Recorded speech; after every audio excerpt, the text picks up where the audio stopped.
Hello friends, मैं सीमा अग्रवाल, सहायक प्राध्यापक राजनीति विज्ञान।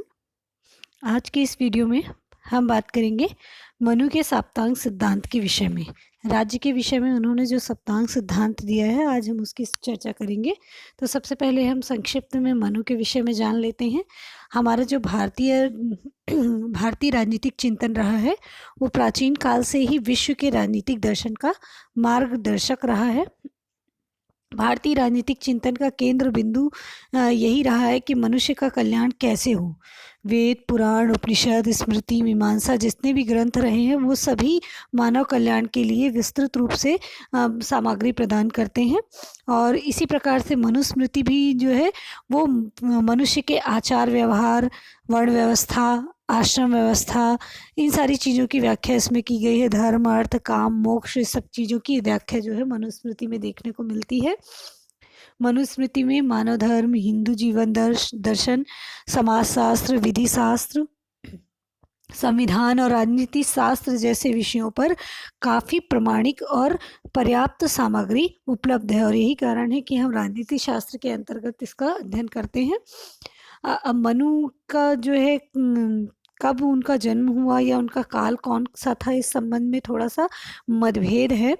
जैसे सर विलियम जेम्स कहते हैं कि मनु का काल ईसा से 2000 वर्ष पूर्व का था, लेकिन ये जो है सही काल निर्धारण नहीं है। कुछ लोग ये मानते हैं, कुछ जो है विचारक हैं उनका अलग मानना है। कुछ जो है ये कहते हैं कि दूसरी शताब्दी के पूर्व के मध्य या 5वीं शताब्दी के पूर्व के ईसा पूर्व में जो है इनका आविर्भाव हुआ था।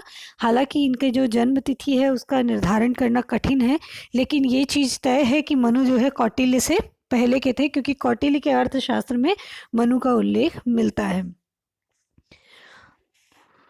मनु के संबंध में अलग अलग प्रकार के विचार भी मिलते हैं, जैसे जनश्रुति या नारद स्मृति में इस प्रकार से इनके विषय में अलग अलग बातें कही जाती। जैसे जनश्रुति में ये कहा जाता है कि ये आदि पुरुष थे मानव जाति के, और चूंकि चारों तरफ जो है अराजकता फैली हुई थी, कोई राजा नहीं था, और जिसकी लाठी उसकी भैंस जैसी कहावत चरितार्थ थी।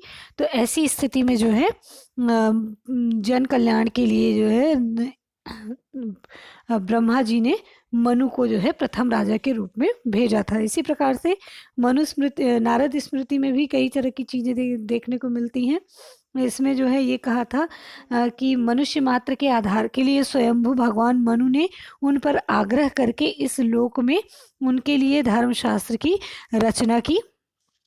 तो अब हम जो है मेन विषय पर आते हैं, जो मनु का सप्तांग सिद्धांत है। वैसे तो मनु ने जो है बहुत सारे विषयों पर उनके विचार देखने को मिलते हैं। जैसे उन्होंने वर्ण व्यवस्था के बारे में बताया है, और जो है राज्य के आंगिक सिद्धांत को जो है स्वीकार, दैवी सिद्धांत को स्वीकार किया है, और उसमें साथ साथ उसमें सामाजिक समझौता सिद्धांत के को भी शामिल किया है। साथ ही साथ समाज की आंगी एकता को भी जो है उन्होंने स्वीकार करते हुए वर्ण व्यवस्था और आश्रम व्यवस्था दोनों का जो है प्रतिपादन उन्होंने किया था। आश्रम व्यवस्था में 4 प्रकार के आश्रम का उन्होंने उल्लेख किया था: ब्रह्मचर्य आश्रम, गृहस्थ आश्रम, वानप्रस्थ आश्रम और संन्यास आश्रम। इसी प्रकार से वर्ण व्यवस्था के बारे में उन्होंने बताया था कि जो है 4 वर्ण, ब्राह्मण, क्षत्रिय, वैश्य और शूद्र, समाज को 4 वर्णों में बांटा गया था। और उन्होंने जो है इनका आधार जो है कर्म को बताया था, जन्म को नहीं। अर्थात जो है कर्म के आधार पर ही किसी भी मनुष्य का वर्ण जो है निर्धारित किया जाएगा। ये सारी चीज़ें उन्होंने कही थी। और राज्य की उत्पत्ति के विषय में वो दैवी सिद्धांत को मानते हैं, और दैवी सिद्धांत के साथ साथ सामाजिक समझौते सिद्धांत को भी मानते हैं। दोनों का जो है समन्वय करते हुए वो राज्य की उत्पत्ति को स्वीकार करते हैं। उनका ये कहना था कि राजा सभी प्राणियों में जो है ज़्यादा जो है ओजस्वी होता है, और वो मनुष्य के रूप में एक महान देव है। साथ ही साथ उनको उन्होंने जो है देवता के समान जरूर माना, लेकिन उन्होंने जो है ये कहा कि राजा जो है अमर्यादित आचरण करने के लिए स्वतंत्र नहीं है। मतलब राजा भी जो है वो शास्त्रों के आधार पर ही काम करेगा, नियमों के अधीन रहकर ही कार्य करेगा। हम बात करते हैं राज्य के सप्तांग सिद्धांत के विषय में। अभी तक हम जो है नॉर्मली जो पढ़ते रहे हैं राज्य के आवश्यक तत्व। तो राज्य के आवश्यक तत्व में हम सिर्फ 4 तत्व के विषय में जानते हैं। जनसंख्या, भूभाग, सरकार और संप्रभुता। नॉर्मली हम पढ़ते हैं कि राज्य के 4 आवश्यक तत्व हैं, जनसंख्या, भूभाग, सरकार और संप्रभुता। लेकिन मनु ये कहते हैं, या हम मनुस्मृति की अगर हम बात करें तो मनुस्मृति में राज्य के 7 अंग बताए गए हैं, और इन 7 अंग, इनके द्वारा बताए गए ये 7 अंग ही राज्य का साप्तांग सिद्धांत कहलाता है। मनु के अनुसार या मनुस्मृति के अनुसार राज्य के 4 तत्व नहीं बल्कि राज्य के 7 अंग हैं, और इसे ही मनु का राज्य का साप्तांग सिद्धांत कहा गया है। और ये 7 अंग कौन कौन से हैं देख लेते हैं। तो इन 7 अंगों में एक है राजा या स्वामी, दूसरा है अमात्य या मंत्री, तीसरा है पुर या राजधानी, चौथा है राष्ट्र जिसके अंतर्गत आता है भूमि और जनसंख्या, इसके बाद है कोष, और अगला है दंड जिसको सैन्य बल भी कहा जाता है, और 7वां है मित्र। मनु ये कहते हैं कि एक राज्य के लिए इन 7 अंगों का होना अनिवार्य है। अब हम इसकी विस्तृत चर्चा कर लेते हैं। जैसे पहला अंग उन्होंने बताया राजा। मनु का ये कहना है कि किसी भी राज्य के लिए राजा का होना बहुत आवश्यक है। अगर राजा ना हो तो ऐसी स्थिति में अराजकता फैल जाती है, समाज में शांति स्थापित नहीं हो पाती है, और राजा ही वो व्यक्ति है, राजा ही वो क्या कहना चाहिए, राज्य का वो अंग है जो राज्य में, समाज में शांति स्थापित करता है और लोगों के हितों की देखभाल करता है, प्रजा के हित के लिए कार्य करता है। दूसरा है अमात्य या मंत्री।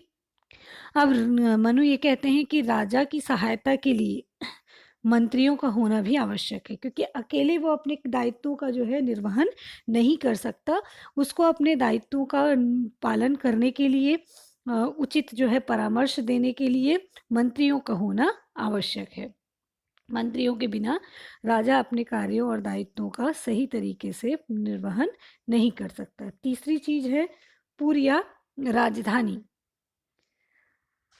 अच्छा, मनु ये कहते हैं कि राज्य में जिस स्थान पर राजा निवास करता है वो स्थान पुर या राजधानी है, और ये जो है राज्य का केंद्रीय स्थान होता है। अगर हम वर्तमान समय में भी देखें तो यही चीज़ होती है, जहाँ पर जो है हम मुख्यमंत्री या प्रधानमंत्री जहाँ पर निवास करते हैं वो उस क्षेत्र की राजधानी होती है। तो मनु के समय से यही कहा गया है कि राजा जहाँ पर निवास करता है वो राज्य का वो स्थान जो है वो पुर या राजधानी है। ये जो है केंद्रीय स्थान होता है राज्य का, और केंद्रीय स्थान होने के कारण शासन का सारा संचालन बड़ी ही आसानी से किया जा सकता है। मनु जो है पुर और दुर्ग को जो है एक समान मानते हैं, दुर्ग अर्थात किला, और कौटिल्य ने पूर्व के स्थान पर दुर्ग शब्द का प्रयोग किया है। और मनु ने जो है 6 प्रकार के दुर्ग बताए हैं, 6 प्रकार के किले बताए हैं इन्होंने। जैसे जिसमें से एक है धन दुर्ग, जो अर्थात मिट्टी से बना हुआ दुर्ग, पत्थरों से बना हुआ दुर्ग जिसको मही दुर्ग कहा गया है। इसी प्रकार से नदी या पानी से घिरा हुआ दुर्ग वो जल दुर्ग है। पेड़ों से घिरा हुआ दुर्ग वृक्ष दुर्ग है। पर्वत की चोटियों से घिरा हुआ दुर्ग गिरि दुर्ग है।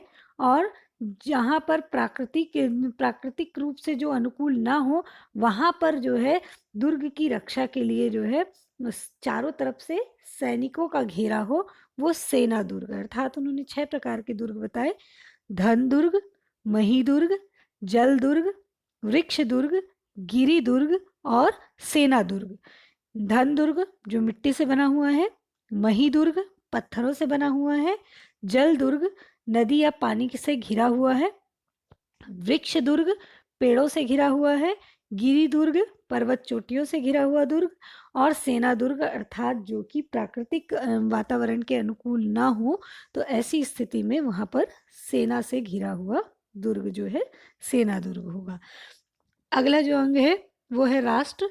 राष्ट्र के अंतर्गत भूमि और जनसंख्या दोनों चीज़ों को इन्होंने शामिल किया है। यहाँ पर जो है इन्होंने ये कहा है कि जो है राष्ट्र में जो है मुख्य रूप से गांव का संगठन शामिल होगा, और गांव के संगठन के साथ साथ जो है भूमि कितनी है, जनसंख्या कितनी है, ये सारी चीज़ें भी महत्वपूर्ण होती हैं। अगला है कोष। मनु ये कहते हैं कि कोष के बिना राज्य का संचालन नहीं किया जा सकता, धन के बिना राज्य का संचालन संभव नहीं है। अर्थात जो है कोष या धन जो है राज्य का सबसे अनिवार्य अंग है। मनु कहते हैं कि राजा को अपना कोष पूर्ण रखना चाहिए, मतलब हमेशा उसके कोष में धन भरा रहना चाहिए, और राजा को जनता की शक्ति और उसके सामर्थ्य के अनुसार ही उस पर कर लगाना चाहिए। अनावश्यक उस पर कर नहीं थोपा जाना चाहिए। जितने जनता की क्षमता है उतना ही कर जो है उसको जनता पर आरोपित करना चाहिए। अगला है दंड या सैन्य बल। मनु ने दंड को जो है काफी व्यापक रूप में लिया है। दंड विधि के रूप में भी है और दंड का अर्थ यहाँ पर सेना से भी है। मनु ने सेना के 6 अंग बताए हैं: रथ, हाथी, घोड़े, नौसेना, पैदल सेना और भारवाहक। वो ये कहते हैं कि राज्य के लिए दंड का होना भी आवश्यक है, अर्थात सैन्य बल का होना भी आवश्यक है। विधि अर्थात कानून का भी होना आवश्यक है दंड के रूप में, और सेना का भी होना आवश्यक है। अगला जो अंग इन्होंने बताया है वो है मित्र। मनु ये कहते हैं कि ये सारी 6 चीजें होने के बावजूद भी एक राज्य के लिए ये जरूरी है कि उसके मित्र राज्य हों, क्योंकि किसी भी राज्य की सुदृढ़ता इसी बात पर निर्भर करती है कि वो उसका जो है आसपास के राज्यों के साथ संबंध कैसा है। राजा को दूसरे राज्यों में अपने दूत भी नियुक्त किए जाने चाहिए। इस प्रकार से ये जो 7 अंग हैं, मनु का कहना है कि इन 7 अंगों का महत्व समान है। इस प्रकार मनु का ये कहना है कि इन 7 अंगों का महत्व समान है। इनमें से किसी भी एक अंग के अभाव में राज्य जो है पूर्ण नहीं होगा और राज्य राज्य नहीं रह जाएगा। मतलब अगर हम वर्तमान समय की बात करें तो वर्तमान समय में जैसे हम कहते हैं कि राज्य के 4 आवश्यक तत्व हैं और इन 4 आवश्यक तत्वों के आधार पर ही हम राज्य को जो है राज्य कह सकते हैं। तो मनु ने उसके बिल्कुल विपरीत उन्होंने ये 7 अंग बताए हैं और इन्होंने ये कहा है कि इन 7 अंगों का बहुत ही महत्व है। बिना इनमें से अगर किसी एक अंग को भी हटा दिया जाए तो ऐसी स्थिति में वो राज्य राज्य नहीं रह जाएगा, उसकी उपयोगिता जो है समाप्त हो जाएगी। किसी भी राज्य के लिए राजा का भी होना आवश्यक है, मंत्री का होना आवश्यक है, उसकी राजधानी का होना भी आवश्यक है, जो जिसमें 6 प्रकार के दुर्ग का उन्होंने उल्लेख किया है। उसके बाद राष्ट्र के लिए राष्ट्र का होना आवश्यक है, जहाँ पर भूमि जनसंख्या के विषय में उन्होंने बात की है। फिर राज्य के संचालन के लिए धन भी आवश्यक है, और उसके बाद दंड या सैन्य बल भी आवश्यक है, और साथ ही साथ मित्र आवश्यक है।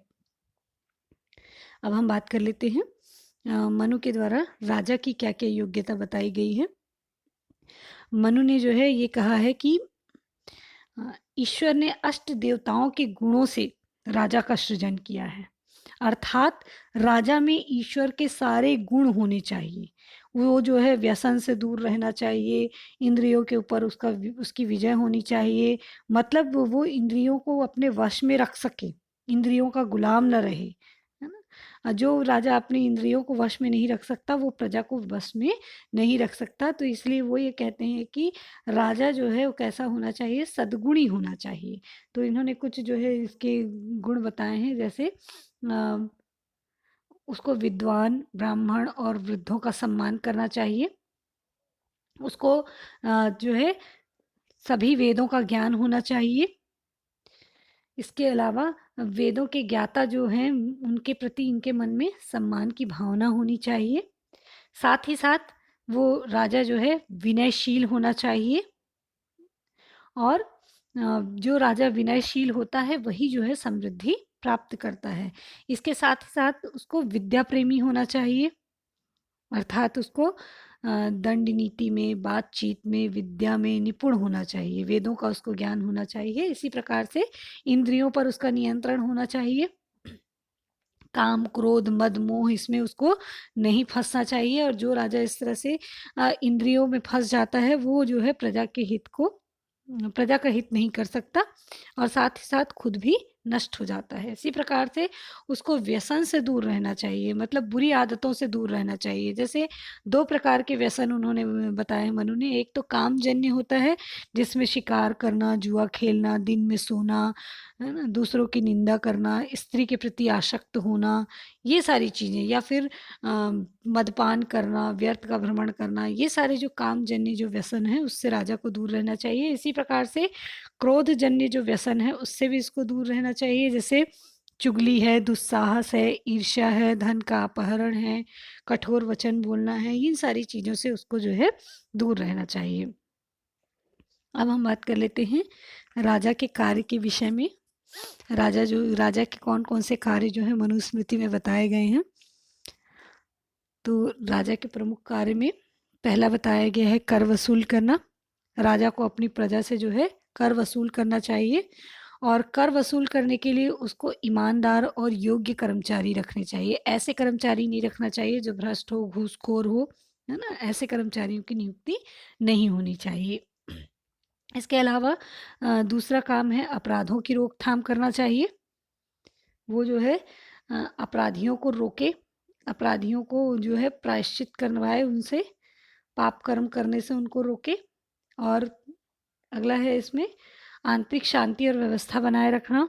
राज्य की समृद्धि के लिए उसमें शांति बनी रहनी आवश्यक है, व्यवस्था बनी रहनी आवश्यक है। इसलिए राजा को ये चाहिए कि वो जो है अपने राज्य में शांति व्यवस्था बनाए रखे।